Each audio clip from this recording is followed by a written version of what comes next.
अस्सलाम वालेकुम, welcome back to my channel Sadia's life. आज हम बनाएंगे देसी चिकन।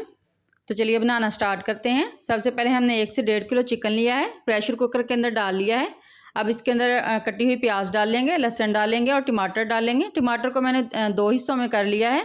अब इसके अंदर स्पाइसेस ऐड करते हैं। मैंने रेड मिर्च लिया, नमक लिया है, हल्दी ली है, 4 हमने लौंग लिए हैं, 2 तेज़पत्ते लिए हैं, 2 बड़ी इलायची ली हैं और 2 सब्ज़ इलायची ली हैं और 2 ही हमने दालचीनी के टुकड़े लिए हैं। अब इसके अंदर पानी डाल दिया है। पानी हमने इस हिसाब से डालना है कि ये चिकन जो है वो अच्छे तरीके से गल जाए। तो इसको 10 मिनट के लिए तेज़ आंच पे छोड़ देंगे।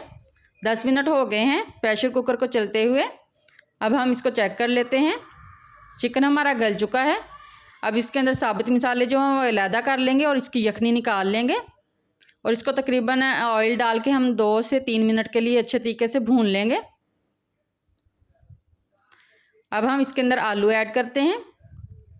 आप चाहें तो अब आप आलू ना भी ऐड करें।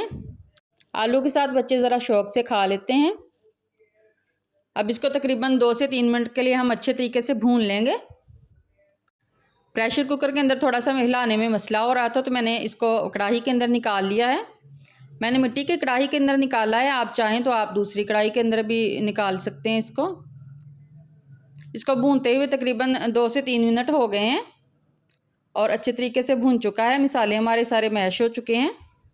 अब हम इसके अंदर जो यखनी निकाली थी वो डाल देंगे। अब हम इसको तकरीबन 15 मिनट के लिए मीडियम टू लो आंच पे हम छोड़ देंगे। 15 मिनट हो गए हैं, सालन हमारा रेडी है। अब मैं इसके अंदर पिसा हुआ ज़ीरा और पिसा हुआ धनिया डालूँगी। गार्निश के लिए इसके ऊपर सब्ज़ मिर्च और सब्ज़ धनिया डालूँगी। रेसिपी अच्छी लगी हो तो ट्राई ज़रूर कीजिएगा। फिर मिलेंगे एक नई रेसिपी के साथ। अल्लाह हाफिज़।